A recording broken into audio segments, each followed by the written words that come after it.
بسم اللہ الرحمن الرحیم۔ السلام علیکم۔ حضرت خواجہ معین الدین چشتی اجمیری رحمۃ اللہ علیہ کی ہندوستان میں آمد اور اجمیر شریف میں قیام۔ خواجہ غریب نواز مختلف ممالک کی سیر کرتے ہوئے اور مختلف خانقاہوں کے فیض حاصل کرتے ہوئے 586 ہجری کو ہندوستان میں داخل ہوئے۔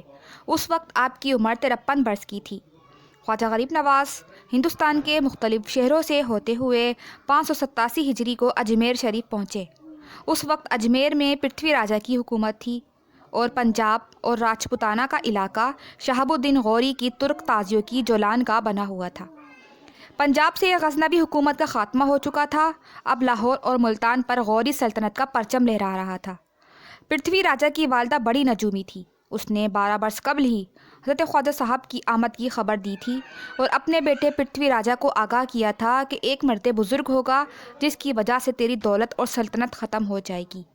اس کے سنتے ہی راجا پرتھوی راج نے حکم دے دیا تھا کہ اس قسم کا کوئی درویش جب بھی اس کے علاقے میں داخل ہو اس کو گرفتار کر لیا جائے اور گرفتار کرنے والا انعام و اکرام کا حقدار ہوگا۔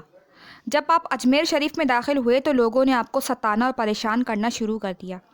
آپ کو رات کو قیام کرنے کے سلسلے میں اپنی جگہ تبدیل کرنی پڑی، مگر چونکہ آپ تو اجمیر شریف میں مستقل رہنے کی غرض سے آئے تھے، عارضی آپ کی آمد نہ تھی، اس لیے جب کوئی راجا پرتھوی کی طرف سے آپ کو تنگ کرنے کی غرض سے آتا تو آپ اس کی طرف آیت الکرسی پڑھ کر مٹی کے چند ذرات پھینک دیتے، جس کی برکت سے خود ہی ان کے جسم خشک ہو جاتے اور وہ واپس چلے جاتے تھے۔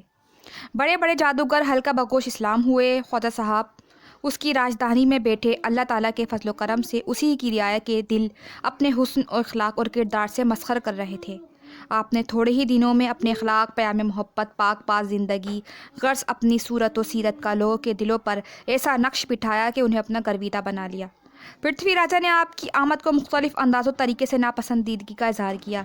آپ کا فیض رسانی کا حلقہ وسیع سے وسیع تر ہوتا چلے گیا اور پرتھوی حالات کا جائزہ لے کر پیچھو خم کھاتا رہا۔ اس نے اپنے ملازم کو بھی آپ کے ہاں بیعت کرنے کے لیے روانہ کیا، مگر آپ سفارشی لوگوں کو حلقہ عقیدت میں شامل نہ کرتے تھے۔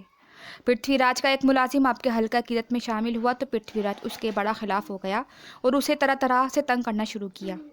آپ نے اس کی سفارش کی مگر وہ سفارشی خط دیکھ کر آگ بگولا ہو گیا اور علی الاعلان ظاہر کر دیا کہ ہر فقیر مشکوک ہے، انہیں یہاں سے نکال دیا جائے، لیکن کوئی قدم اٹھانے کے اہل نہ تھا، صرف لوگوں کو آپ کے خلاف بھڑکاتا رہا، مگر اس میں بھی کامیابی حاصل نہ ہوئی تو راہ رسم بڑھانے شروع کیے، مگر آپ تو اللہ والے تھے، آپ کو پرتھوی راج کی منافقت کا علم تھا۔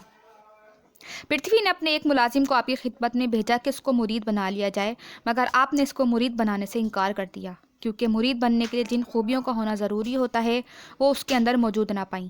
جب اس کو انکار کی اطلاع ملی تو اس کو بہت غصہ آیا اور اس انکار کو اپنی ذلت تصور کیا اور کہا کہ فقیر کو راج کا حکم یا سفارش کو ٹھکرانے کی جرت کیسے ہوئی۔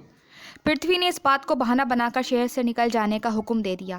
جب آپ کو یہ خبر پہنچی تو آپ نے فرمایا کہ ہم نے پتھورا کو گرفتار کر کے مسلمانوں کے حوالے کر دیا، مگر جب پرتھوی کے کارندے حکم لے کر آپ کے ہاں آئے تو آپ نے جواب دیا کہ 3 دن ٹھہر جاؤ، پھر جیسے نکلنا ہوگا وہ خود ہی نکل جائے گا۔